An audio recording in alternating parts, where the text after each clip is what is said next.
Gareth Howell at Brooks Macdonald.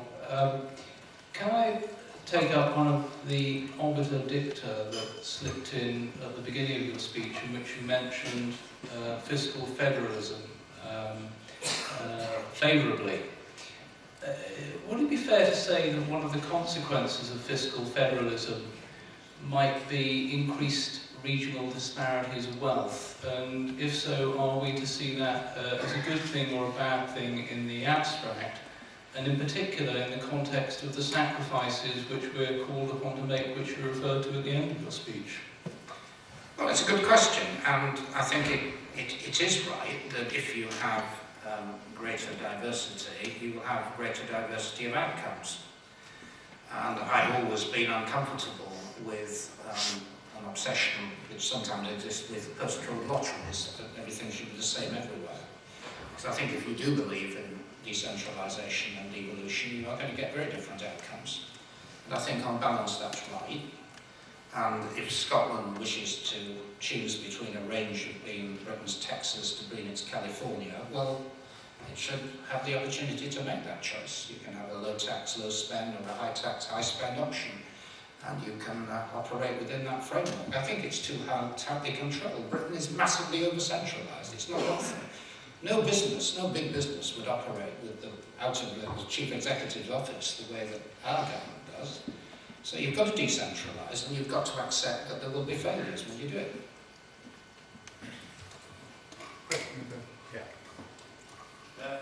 Mr. Keogh, can I suggest that you try to dance at both ends of the ballroom?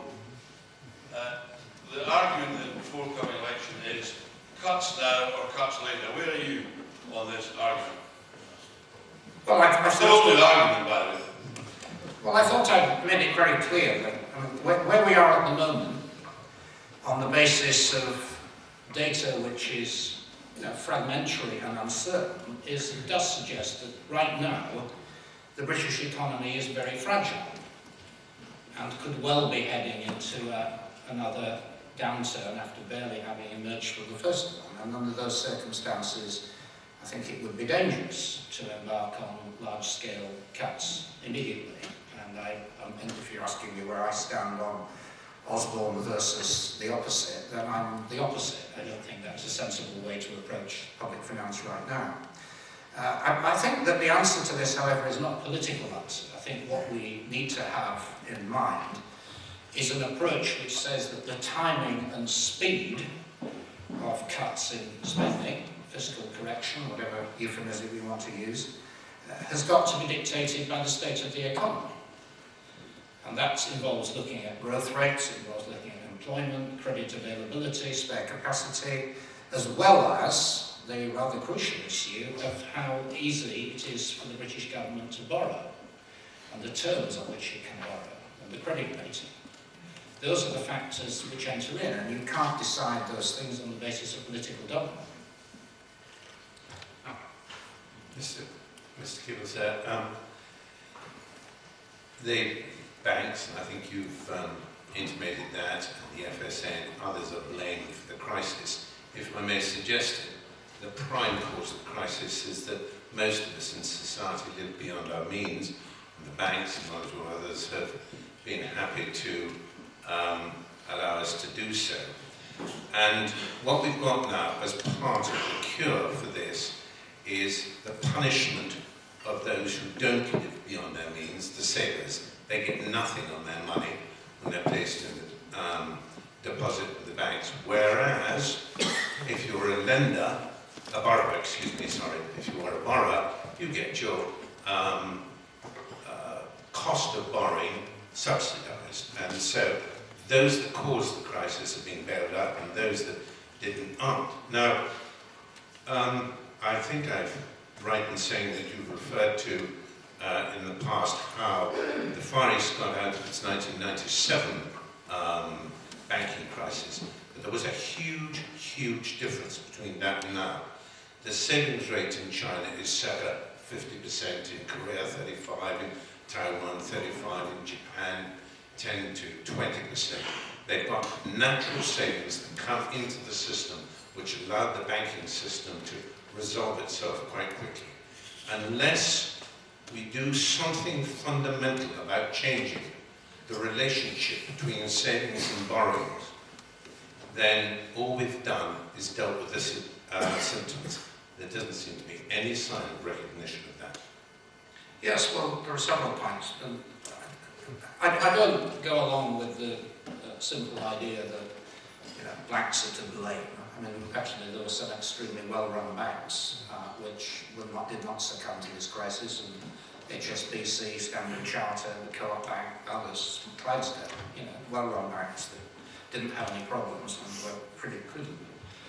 But in terms of whether savers are paying the price, it's certainly true that if you have your money in a very low interest deposit account, you feel a sense of grievance at the moment. But let's not get too carried away with that argument. After all, people who've got their money saved in British banks have been rescued by the taxpayer.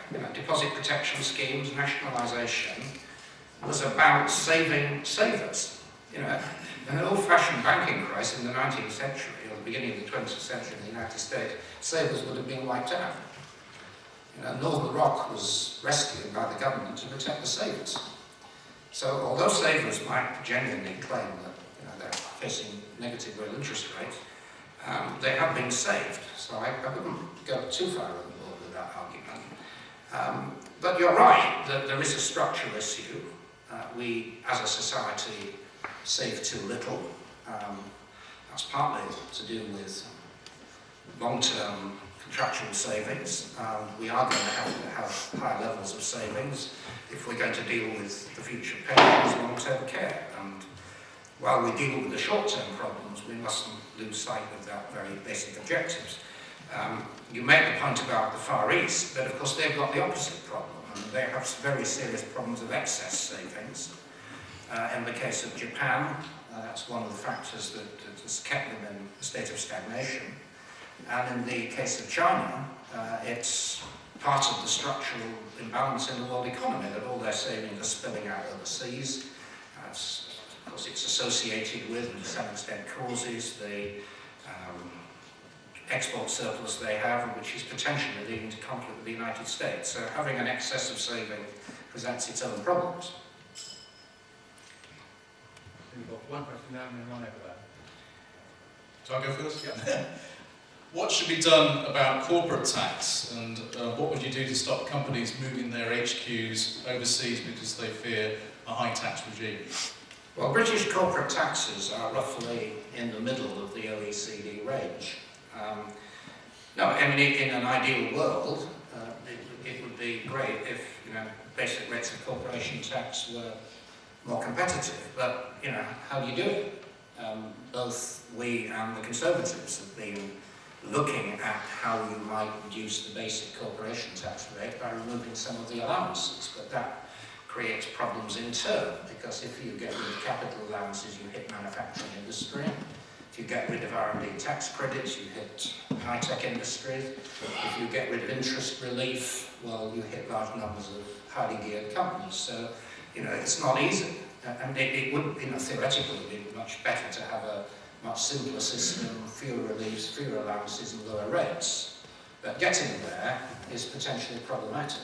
So I recognise the problem. I don't think there are easy solutions to it. Question to Farah. Mr. Cable, how do you propose to legislate for narrow banks without killing the engine of economic growth the UK has known for the last 30 years? I'm not sure what you mean by that question. We have had. Are you talking about the problem of investment banks being highly profitable?